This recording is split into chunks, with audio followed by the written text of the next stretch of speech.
Hey, everybody, welcome back to the podcast.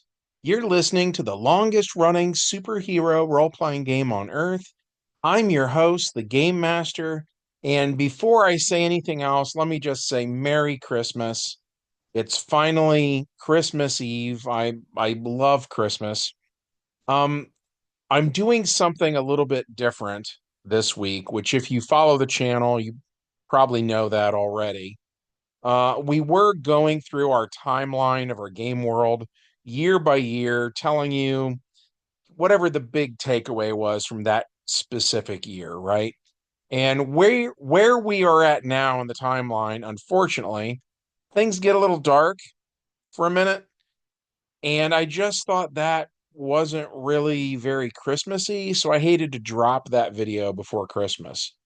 So I'm holding off on that, and what I have been doing is kind of in a way playing catch up because earlier I did a ton of videos about toys that I grew up with in the 80s. And so it was like Transformers, G.I. Joe, He-Man, Thundercats, Silverhawks, you name it, right? We have a ton of videos like that on the channel.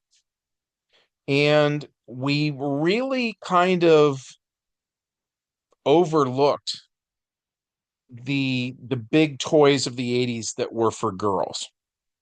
And my wife specifically, her two big things that she loved more than anything else was Barbie and Rainbow Brite. And so over the years, she had asked me to run both of those things for her, and I did. And both of them actually went really well. And I already did the Barbie one, so you can check that video out if you haven't already. So in this one, I'm going to share what I did with Rainbow Brite and how there were parts of it that we kept and that we used, and there were parts of it that we kind of did something else with, you know. We tried to kind of change the tone of it so it was more in keeping with the rest of the games that we played. You know what I mean? The comic book vibe. So before I really get into it, I would love it if you guys took a moment of your time to smash that like button, make sure you're subscribed, and leave us a comment. That helps us out on our end with the YouTube algorithm, but we just love hearing from you guys. We have an awesome community here, and that's all because of you. So thank you for being here. So, all that said, let's get into it. The prologue to this one takes place in the 1980s with a little girl. She's from Earth.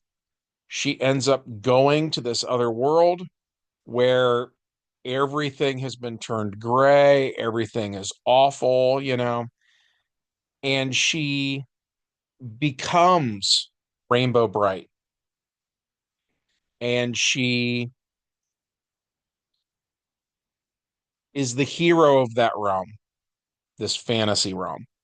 She has the rainbow belt, she has the star scepter, and she runs into these other kids that are there, and each one of them represents a different color of the rainbow, a lot like what DC Comics would go on to do with the various lantern corps. You know how they have like red lanterns, orange lanterns, the Sinestro Corps, yellow, the Green Lantern Corps, of course, blue lanterns, the Indigo Tribe, the Star Sapphires. You know, they got one for every color of the rainbow. But then they also have white lanterns who have all of the powers of all those different lantern corps, right? So the supporting cast for Rainbow Brite, each one of them represents a different color, you know, red, orange, yellow, green, blue, indigo, violet. But Rainbow Brite herself is kind of like that white lantern kind of a thing where she has everybody's power. So in the prologue, she finally defeats the villains from the 80s show. Everything seems to be great. And she goes home. You know, she returns to Earth after her job is done. And she seems like she's going to live happily ever after. So that's the end of the prologue. And then we get into the main plot. And in that, she is now an adult. It's years later, and she's a mom, and she has a daughter who is now the age that she was in the 80s when she was Rainbow Bright. And her and her daughter have a rocky relationship. It's not great. The dad is no longer in the picture. Instead of calling her Rainbow Bright, by the way, we called her Rain. I never found anywhere where it gives a real name for her.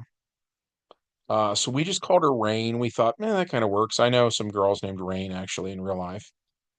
Um, and we named her daughter Wisp. So Rain has to work all the time to take care of Wisp, right? So she's not always there for her. And Wisp doesn't understand that her mom is making sacrifices just so they like have a roof over their head and stuff like that. So one night there is this book signing, and we find out that in the game world there are Rainbow Bright books, and the books and like the art in the books and all that stuff is exactly like the actual Rainbow Bright franchise is, right? We're completely identical.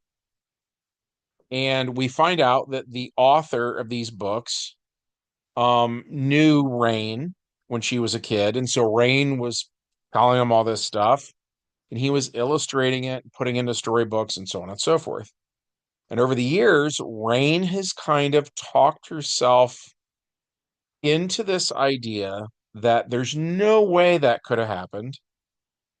I just had like a really overactive imagination. I was just kind of a wild little girl that, you know, imagined the entire thing. And then I told this guy this stuff. And then surely he embellished or exaggerated some of the villains, that there's no way um, they were really like that, and, so on and so forth. So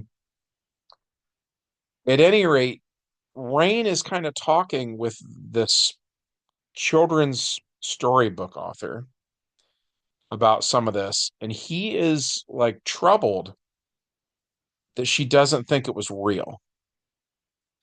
So they interact a little bit, but he's kind of worried. It's kind of like with certain psychological things where if you confront somebody with like a delusion, that kind of thing, it can like really mess them up. So he's not wanting to do that, right? And he just says some cryptic things to her that are like hints, and she finds them to be unsettling, but nothing is overt yet. So she goes home from this event and expects to find her daughter in bed. And instead, she finds a note from this villain called the King of Shadows. And he basically says, I took her. I want my revenge on you. Come get her, so on and so forth. So she had this, I don't know if sidekick would be the right word, but there was this very small character that in the comic books, they say his name is Twinkle. In the 80s cartoon, the nickname she gave him was Twink. Given modern slang, we opted to go with Twinkle, you know. Um, but he's called a sprite, and he's like a strange little, like I would call him like a cute monster kind of thing. To me, he looks like something that the Jim Henson Company would have come up with. But at any rate, he appears in her house and she freaks out. She's throwing pots and pans at him and so on and so forth. And she's really, really alarmed that this thing is real. And she's seen him in the storybooks and he kind of looks like that. Which, by the way, this I want to take a moment to say, this is where we're diverging from the actual source material slightly, where we're acknowledging the source material in the forms of the children's books in the game world, right? But we're saying the actual thing though is a little more realistic. It's not quite like that, right? It's a little more like something you would expect to find in the DC universe or the Marvel universe. So at any rate, he tells her, basically it stuff really happened. You really went to another world. You really had these adventures. You became Rainbow Brite, and he's like, my world really needs you to remember who you are and come stomp this bad guy. Because after all this time, what she had accomplished as a kid has been undone. And just as when she first went there, everything was gray and crappy and dreary and gloomy, that's how it is again. So he takes her away to this world, and she's a middle-aged woman now, she doesn't have the energy of a child where she could just run and run and run and things like that, right? So he takes her there and he takes her to the bad guy's lair. And the bad guy has these blue kind of like robes, and his face is shrouded in darkness, and all you see are these yellow eyes, and so on and so forth. And he fights her, and she loses spectacularly because, she's out of shape, she's out of practice, she has self-doubts, so on and so forth. And something like the way we spun it is all that gloomy stuff. It's kind of a metaphor for adulthood. So the fact that she's a middle-aged woman now, you know what I mean? Um, the amount of fun in her life is very, very low. And so without that childlike wellspring from within her that she can call upon to have these powers, she gets stomped by this guy. And he's disappointed because he wanted to have this, he's been looking forward to revenge for years, you know, and this is it, so he's not happy. So we completely rip off an old Robin Williams movie called Hook. And so the little guy, Twinkle, says, "Let me get her in fighting shape, and then she'll come back, you get the fight you want. She has a fighting chance to save her daughter," and so on and so forth. Everybody wins. Everybody gets what they want. So that's what we do. And so Rain, Rainbow Brite, goes off into this dreary, drab wasteland, and she runs into the other color kids. And of course, we don't call them that anymore. Now we just refer to them as the rebellion. And they aren't kids at all. They're the same age as her. So they're all these middle-aged characters. And we tried to keep their names as much as possible. We just tried to make them a little less kiddie oriented. You know what I mean? So for instance, the green one in the actual Rainbow Brite stuff is called Patty O'Green. And to me, I'm not a big fan of that. So we would just call her Patty. You know what I mean? And instead of Red Butler, we just called him Butler. Instead of Buddy Blue, we just called him Bud. We tried to do that with everybody. And they've been here this whole time. They've been fighting the good fight, so on and so forth. So they're also very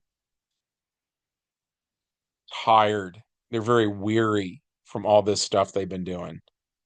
And I don't want to misrepresent it. It's not like they hate Rainbow Brite. but they are disappointed that things went the way they did. And then she shows them pictures of her daughter, who is the spitting image of her at that age, and that gets to them, and they're a little less adversarial then. They're more willing to like, okay, well, like we're still heroes. Obviously, we're gonna go rescue a little girl. Um, you know, you want to do that too. We want to do that. So therefore, we're on the same team. They start to work together again. It was all about really explaining this huge amount of time between then and now. So they realize they need a trainer because each one of them, like Butler has the power of the red light and Patty has the power of the green light and so on and so forth. But Rainbow is the only one with all of their powers, right? So they train her and we get a big training montage. And part of that is physical because, she'd been sitting at a desk for ages. But the other part of that is mental and emotional. And it's about trying to tap into that thing she used to have. So they get her there. And she goes back finally to go confront the villain. And she is shocked because when she walks in, she's greeted with what at first appears to be an evil twin of Rainbow Brite. And it's her daughter. And we talked about, what would be in terms of just the words, what is the opposite of a rainbow? What is the opposite of bright? And the one we settled on was to call the daughter Obsidian Dark. And so instead of like a blue dress, she has like a black dress. Instead of like the red suspenders, she has like gray suspenders, so on and so forth. Instead of like a purple star under her cheek, she has a black star there. And her blue eyes have turned gray. But you get the idea. So they fight, and the daughter is mad at the mom because it's like, you didn't come to my play, and whatever, you didn't do this, you didn't do that, you're always working all the time, you've got no time for me, blah, blah, blah, blah, blah. And her stuff is kind of fueled by rage. She's almost like a Sith in that respect. So she's got the rage. She's not pulling her punches while the mom is. And then, like I said before, there's something about being young that these powers come naturally for a young person, right? So she's got that going on. So there's three levels where Obsidian Dark just has the advantage in this fight. So she wins. Obsidian wins. And Rain gets beat down, and the King of Shadows is telling Obsidian Dark, like, kill her, finish this. And as she's getting ready to do it, and she has, her own dark version of the scepter, stuff like that. As she's getting ready to do this, her mom says basically, one day you're going to feel bad about what you've done, and I just want you to know that I love you and that I know this isn't really you. And I forgive you and I love you no matter what. And even if you kill me, I love you no matter what. And that gets to the daughter, right? And she gets sad. And since her stuff is fueled by rage, well, now her powers fade, right? And so on and so forth. So Rainbow Bright, in that instance, didn't win with violence, right? She won with love. And so the bad guy is furious about this. And so he's like, looks like I got to do it myself. So he is attacking her, and the color kids, by the way, are pretty much useless in this fight because, like I said earlier, you really need to have that white light to defeat this guy's darkness, right? So everybody else just kind of stays out of the way. These two fight. And by the way, I mentioned this in an earlier video. We use HeroScape tiles, which are these plastic hexagonal things that you can stack. So we made a really nice cavern set for this battle to take place in. And my wife was playing Rainbow Brite, and she was very much inspired by anime. So there was like a lot of jumping around and stuff like that, you know? And so what happens is she's jumping in the air over him, shooting down at him, right? So when he's shooting up at her and she makes a dodge check, he's hitting the ceiling. And we decided the ceiling could only take so many shots before it came down on him. And so that's exactly what happens. And he dies.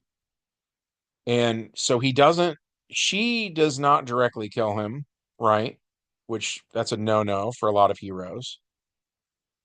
It's his own fault. So you could almost say the cause of death was karma in a way, right? And as soon as he's dead, the hold he has over this world lets up somewhat. She checks on everybody. Everybody's all right. The rebels, the rebellion, like Butler and Bud and Vi and all those guys, they are happy that it's over, so they no longer have any aggression towards Rain. Her daughter knows that her mom loves her, so that's going on. And so Rain is in like a really good place emotionally, right? So she goes outside, and then like all that emotion that then is her power source, the positive stuff, she uses that to undo all this gloomy,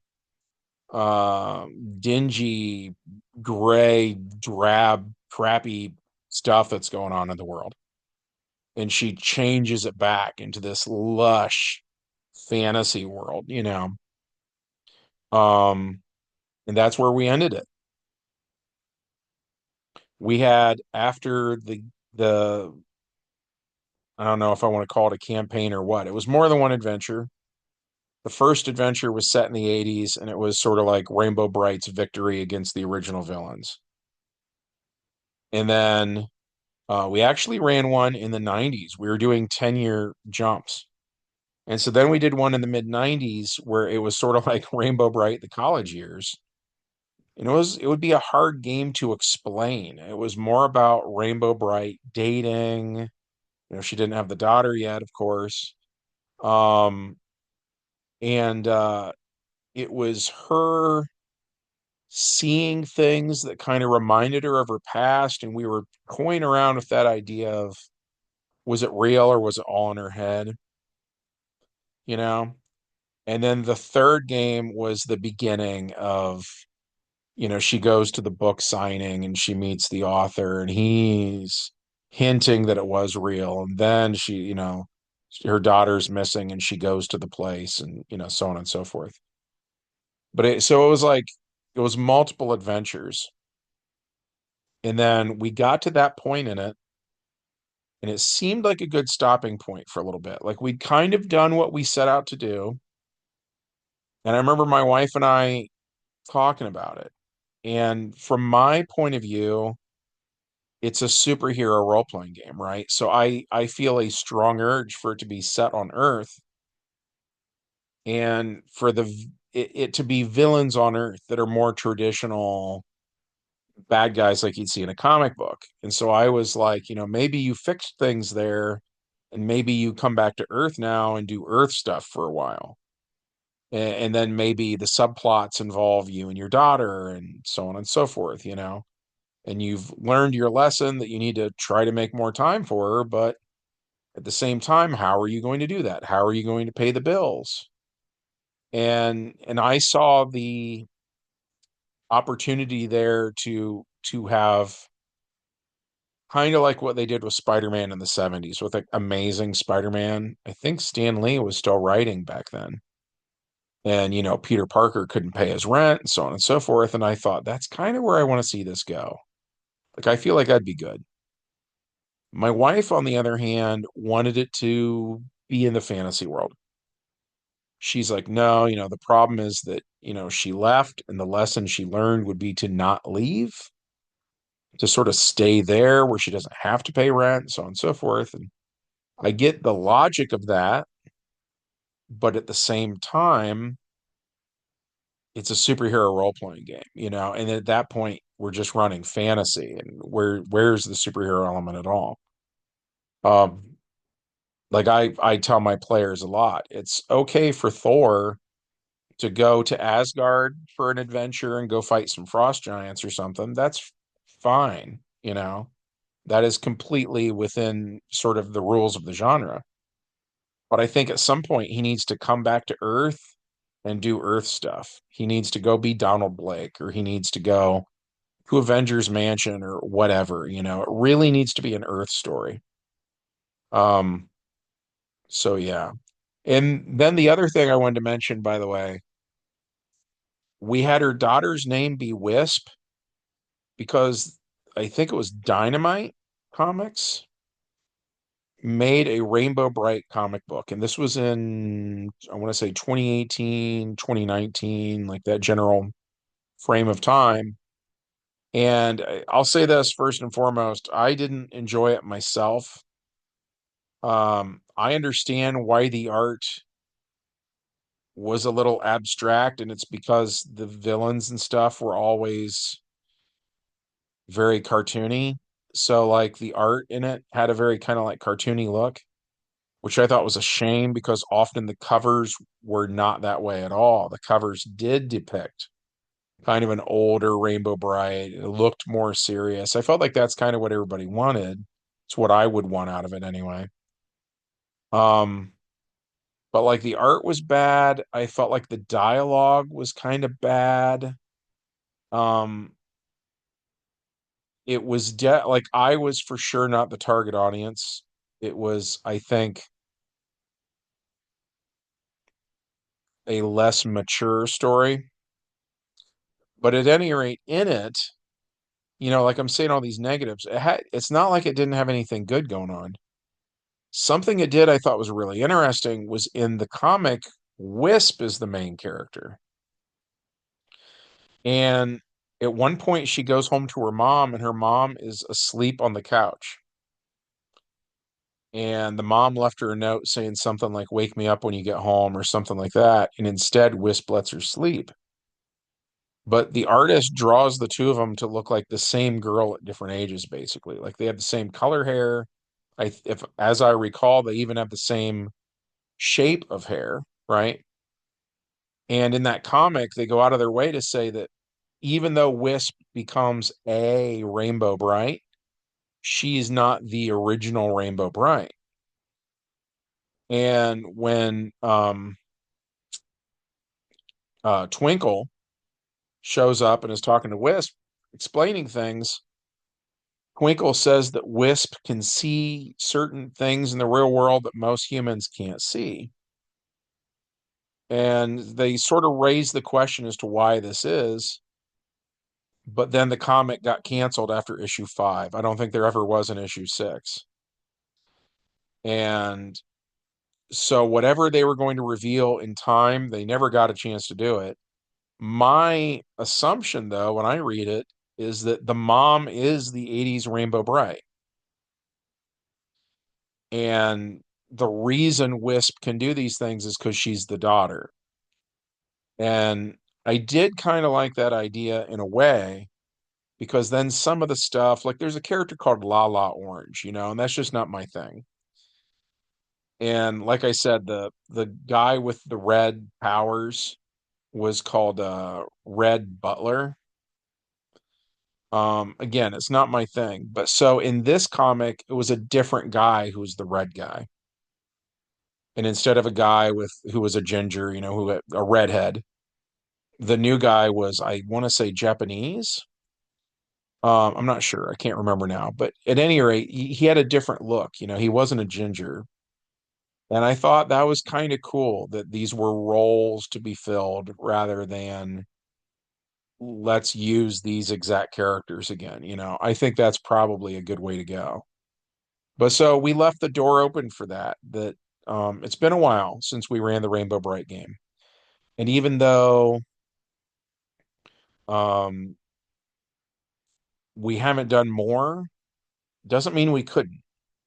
And now that some time has passed, I'm wondering how old the daughter would be now. That might be a good way to go. Kind of basically do what the Dynamite comic did, but no offense to the folks at Dynamite, hopefully a little better. I just wasn't into that one. I think it got canceled for a reason. I'll put it that way. Like everybody in the comic looked kind of fat. I thought that was weird. Um, I don't know. I won't go off on a big thing about it. But yeah, so that's it for this one. I hope that you enjoyed hearing how we approach this particular franchise. If so, as always, smash like, um, leave us a comment, and make sure you're subscribed. And from everybody here at the longest running superhero role playing game on earth, we hope you have a good one. Have a Merry Christmas for sure. And we'll see you in the next adventure. Bye.